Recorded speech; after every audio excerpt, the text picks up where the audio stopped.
اسرائیل اور حماس کے درمیان جاری لڑائی صرف غزہ تک محدود نہیں رہی اور ویسٹ بینک تک، یہ لڑائی بہت سارے ملکوں کے اندر پھیل چکی ہے۔ نارتھ میں آپ دیکھیں تو لبنان کی جو حزب اللہ ہے ان کی کارروائیاں 7 اکتوبر سے لے کر ہی جاری ہیں، ابھی تک جاری ہیں، اور ناردرن اسرائیل کا جو پورا کا پورا علاقہ ہے وہ خالی ہو چکا ہے۔ کریات شمونہ ایک بڑا شہر ہوا کرتا تھا، لیکن اس وقت اس شہر کی تقریباً 90% سے زیادہ آبادی وہاں سے جا چکی ہے۔ ناردرن جو ایریاز جو لبنان کے ساتھ اسرائیل کے ایریاز لگتے ہیں وہ اس وقت کسی بھوتیا علاقے کا منظر پیش کر رہے ہیں، وہاں نہ بندہ نہ بندے کی ذات، وہاں سے لوگ جا چکے ہیں کیونکہ حزب اللہ کے حملے مسلسل ان ایریاز کے اندر ہو رہے ہیں۔ تو اسی طرح سے آپ دیکھیں کہ عراق اور سیریا کی جو فورسز ہیں وہ بھی مختلف گروپس ہیں وہاں پر، تو وہ بھی ایکٹیو ہیں، اور یمن کے لیکن جو ہوتھی ہیں وہ تو پچھلے دنوں سے لے کر کافی زیادہ خبروں میں آئے ہوئے ہیں۔ ہوتھیوں نے ریڈ سی بند کیا ہوا ہے اسرائیل کے لیے، اور انہوں نے اعلان کیا ہوا ہے کہ اسرائیل یا کوئی بھی دوسرے ملک کا کوئی بھی جہاز جو کہ اسرائیل کی طرف جا رہا ہوگا اس کو ہم ٹارگٹ کریں گے۔ اب اس پہ امریکہ نے اسرائیلی شپس کو پروٹیکٹ کرنے کے لیے اس کو ایک عالمی ایشو ڈکلیئر کر دیا کہ یہ اسرائیل کا نہیں پوری دنیا کا مسئلہ ہے، اور انہوں نے چپکا دیا لیبل کہ بھائی یہ تو ساری دنیا کے لیے خطرہ ہے۔ وہی جو روایتی امریکن پالیسی میکرز کا طریقہ واردات رہا ہے، اپنے جو خود کے انٹرسٹس ہیں ان کو یہ عالمی انٹرسٹ قرار دے کر اور دنیا کی سمپتھی اور دنیا کا تعاون حاصل کرنے کی کوششیں کرتے رہے کافی عرصے سے لے کے۔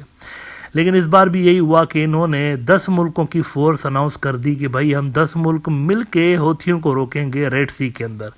اب ان میں کون کون سے ملک تھے اس کو تھوڑا سا ریکیپ کر لیں، اس کے لیے آپ ٹائمز آف اسرائیل کی یہ خبر دیکھ لیں جس میں وہ کہتے ہیں کہ US led coalition of 10 nations to counter Houthi attacks on vessels in Red Sea۔ اس کے اندر اسرائیل اور امریکہ کے علاوہ UK، Bahrain, Canada, France, Italy, Netherland, Norway, Seychelles اور اسپین تھے۔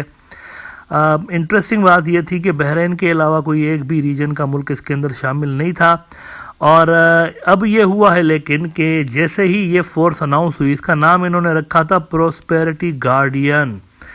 جیسے ہی یہ فورس اناؤنس ہوئی تو اس کے بعد دنیا کی عدم دلچسپی اس کے اندر نظر آئی ہمیں۔ دنیا میں مطلب کوئی زیادہ ملک اس میں انٹرسٹڈ تھا ہی نہیں، کیونکہ لوکلز ہی نہیں تھے نا، جو اس ریجن کے ملک ہیں جب وہی نہیں تھے تو باقی دنیا نے بھی کچھ خاص اس کو سیریس نہیں لیا۔ بہت بڑی خبر یہ آ رہی ہے اس حوالے سے کہ اس میں یہ جو 10 ملک تھے ان میں سے بھی 3-4 ملک ایسے ہیں جنہوں نے پل آؤٹ کر لیا ہوا ہے۔ بڑے ملک ہیں وہ بھی، مطلب چھوٹے ملک نہیں، یورپ کے بڑے ملک ہیں، انہوں نے پل آؤٹ کر لیا۔ انہوں نے دیکھا کہ یار یہاں پہ تو نہ سعودی آ رہا ہے اس کے اندر، نہ UAE آ رہا ہے اس کے اندر، نہ اس کے اندر عمان آ رہا ہے، جو بڑے ملک ہیں مڈل ایسٹ کے وہ آ ہی نہیں رہے، تو ہم کیا کریں گے وہاں پر بیٹھ کے۔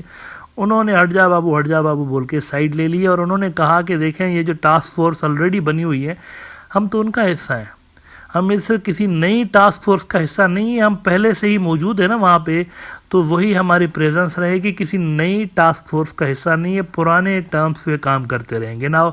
پرانی جو ٹاسک فورس یہاں پر بنی ہوئی ہیں وہ یمن کے خلاف تھوڑی بنی ہوئی ہیں، وہ بنی ہوئی ہیں اصل میں سمندری قزاقوں کے، سمندری ڈاکوؤں کے لیے بنی ہوئی ہیں، جو پائریٹس وہاں پر پھر رہے ہوتے ہیں نا، صومالیہ کے پائریٹس اور دیگر پائریٹس، ان کے لیے وہاں پر یہ ٹاسک فورس بنی ہوئی ہے، یہ کسی ملک کے خلاف نہیں بنی ہوئی۔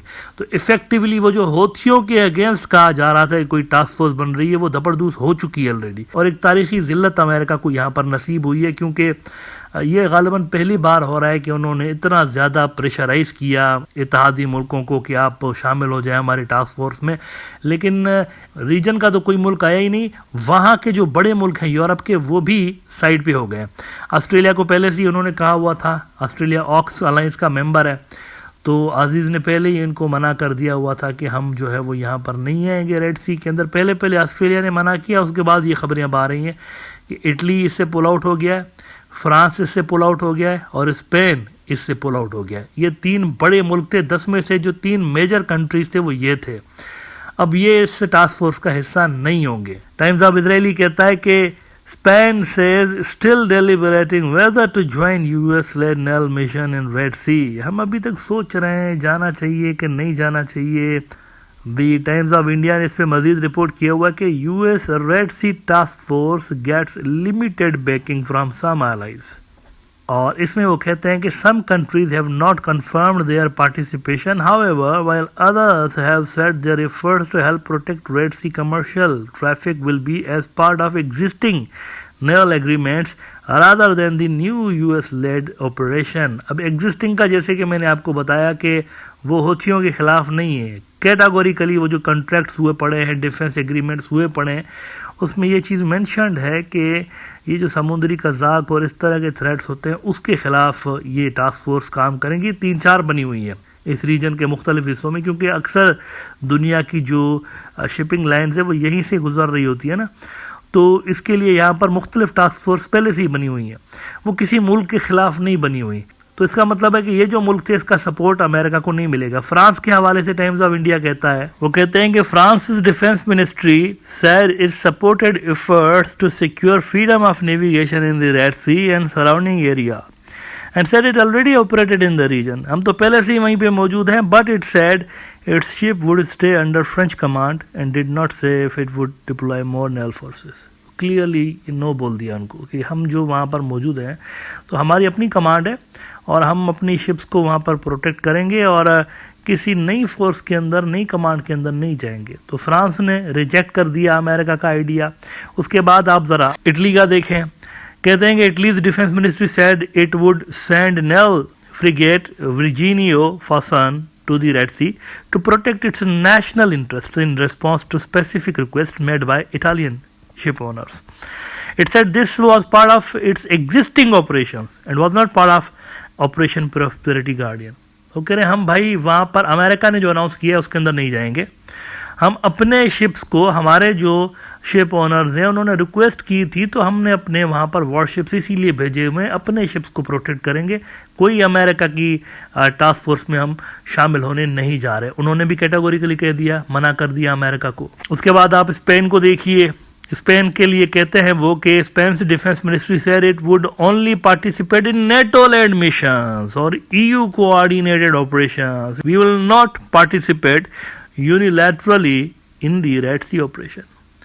تو یہ 3 بڑے جو پاورفل ملک ہیں یورپ کے، انہوں نے امریکہ کو لال جھنڈی دکھا دی ہے کہ تم جانو، اسرائیل جانے، ہمارا تم سے کوئی تعلق نہیں ہے، ہم یہاں پہ کسی قسم کی آپ کی ہیلپ نہیں کر سکتی. آسٹریلیا پہلے سے ہی جھنڈی دکھا چکا تھا.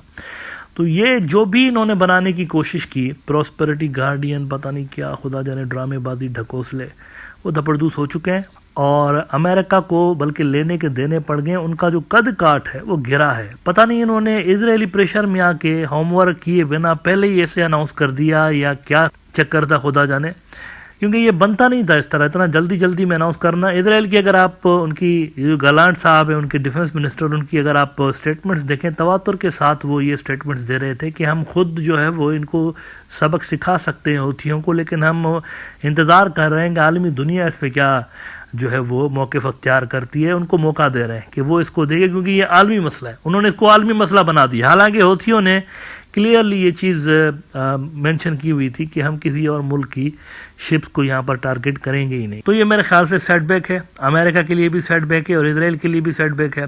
اور یہ چیز اگین دنیا کے سامنے واضح ہو چکی ہے کہ امریکہ is no longer the only super power ہے. یہاں پر دیگر بھی ہیں اور دنیا کے جو معاملات ہیں اب وہ امریکہ ڈیسائیڈ نہیں کرتا، اب وہ دنیا کی دوسری فورسز بیسیکلی ڈیسائیڈ کر رہی ہوتی ہیں.